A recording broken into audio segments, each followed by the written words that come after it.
Welcome to this week's episode of The Big Negative. This channel is usually about film photography, but there are often times where you have to reach for a digital camera. For me, this camera was this bad boy here, the Fujifilm X-E4. And because Fujifilm now introduced a new version of it, I want to clarify if you really need to buy the new Fujifilm X-E4 or if another Fujifilm camera will be the best for you. So let's go! The X-E4 has a really clear and sexy design. A real leap forward compared to its predecessor. But wait before you pull out your credit card way too soon. You may not need the camera at all. Even though I buy analog cameras like there's no tomorrow, I'm rather hesitant when it comes to buying digital cameras. The reason is that with each new version far too little changes are made as that the purchase is worthwhile. So, I want to clarify first for which type of person is the X-E4 before you should make a purchase decision. Let's see what the Japanese Fujifilm guys have to say about this. Developed mainly for the still photographer. And I think the shooting genre that is suitable for this camera is snap shooting. Snap shooting? That sounds suspiciously like street photography. I think, since it's a rangefinder style camera, it will be primarily for photographers who want an X100V with an interchangeable lens. 35mm is great, but there are still photographers who prefer 28mm or even longer focal length than 50. Not to mention that even with the new 27mm lens, the X-E4 is cheaper than the X100V. There are also photographers who simply appreciate a teeny tiny camera. Before I started street photography, this was exactly the reason for buying the X-E3.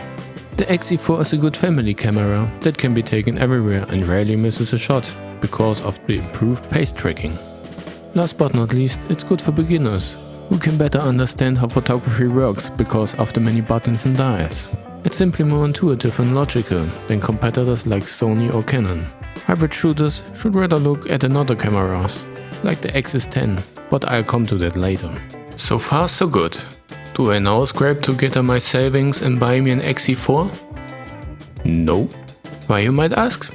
As an X-E3 owner, the updates are marginal and things have even been made worse. So let's look at the camera and compare what has been changed. Positive? High-end X-trend sensor of the X-T4, but not much better than the previous generations.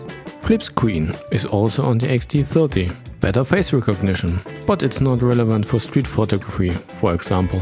Negative, focus mode dial switch is omitted. 7 buttons instead of 9, one of the most important being the view mode. One dial on the back is omitted. Doesn't sound so bad at all, but hear me out. You can't even turn off the screen to save battery power. The X-E4 has the typical Fujifilm potato batteries again.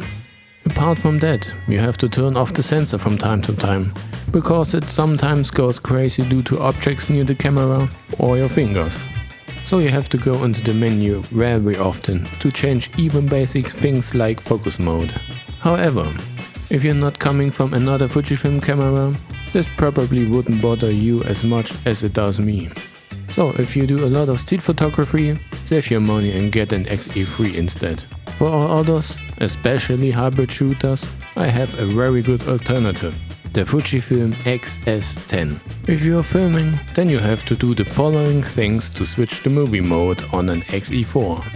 Open the Q menu, load movie custom preset that you have made. Press the drive button, select movie mode, set the shutter speed, check aperture on the lens,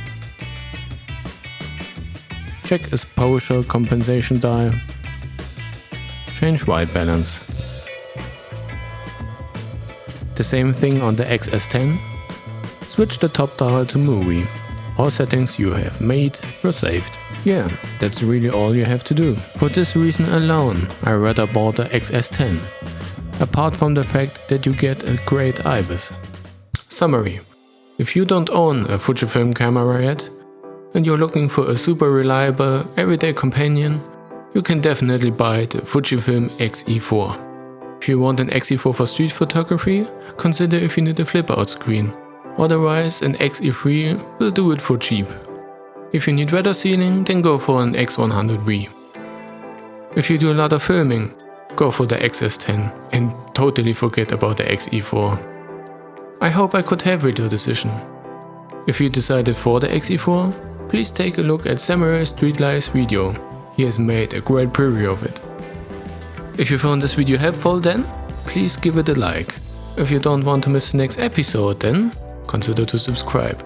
If you have any questions about the camera or something else in the video, then do it in the comments. This would help the channel a lot. Otherwise, until next time, bye.